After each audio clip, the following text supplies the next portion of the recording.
I want to get a sense from you on how you're thinking on what makes a good Super Bowl ad, how it's evolved with the change in how people consume media, with the advent of streaming, for instance. We know people hate television commercials, but they still love the Super Bowl. So what's the key ingredient to making a commercial that doesn't look or sound like a commercial that people are paying to avoid?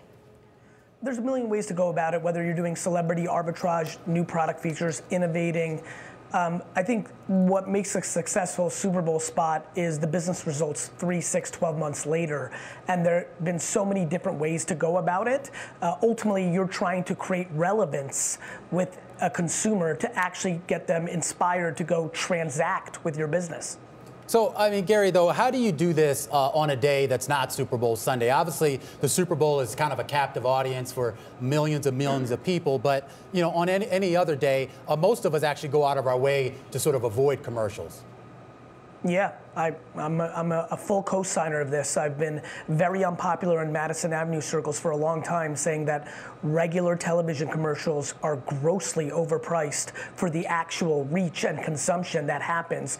Madison Avenue continues to believe in GRPs and potential reach of commercials. I love watching your program when activist investors come on board and think about finding operational savings. When this world, Wall Street, realizes the egregious waste of money that Fortune 500 brands spend on television commercials, it will change the landscape of marketing. But in the meantime, they are trying to make hay while the sun shines. So that means taking advantage of the Super Bowl and the captive audience that is there. Now, clearly, on the flip side, but I'm sorry to interrupt. To your point, the Super Bowl is grossly the most underpriced ad in the world. What? Even at $5.2 million, what you get in a third to 2/3 of America actually seeing it on YouTube during the game, and then on the following Monday, the actual consumption is extraordinary. The consumption is extraordinary, but how does it necessarily lead to an engagement between the consumer with the product or with the service? You say that you have to wait 3, 6, 9 months out. That's a huge investment for something 3, 6, 9 months out.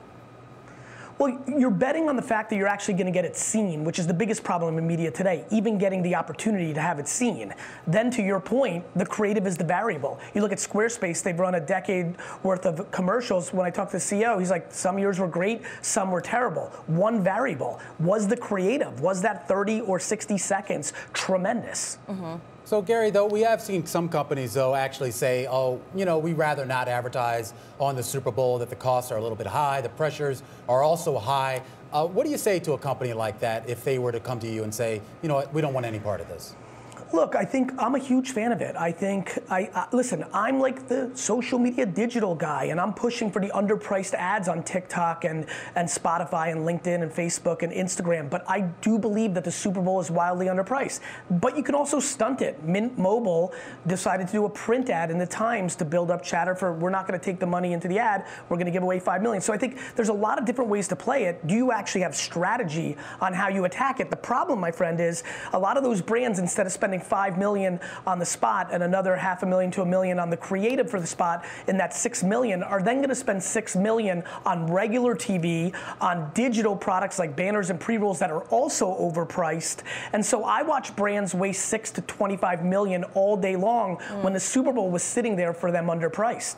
Okay, you talk about the Super Bowl commercials being underpriced. Hard Rock International is paying for a Super Bowl ad, but it also, of course, is going to get a lot of recognition because the venue that the Super Bowl is playing in is the Hard Rock Stadium in Miami. What is the strategy for a company like Hard Rock, which is being featured both in a television commercial and as the site for the game?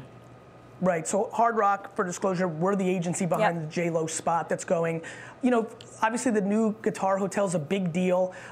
We really want to bring awareness towards that. And to your point, naming rights, when you have the fortune of having Super there, it's going to be mentioned. But we're going to tell a 30-second story in that Super Bowl spot that's going to showcase the actual hotel. And then very simply, will the top of the funnel brand awareness of this incredible Guitar Hotel and then lead to business opportunities? More importantly, do we get to retarget the people that are now aware of it because of that mass reach in our digital executions to close rooms and get people to go there?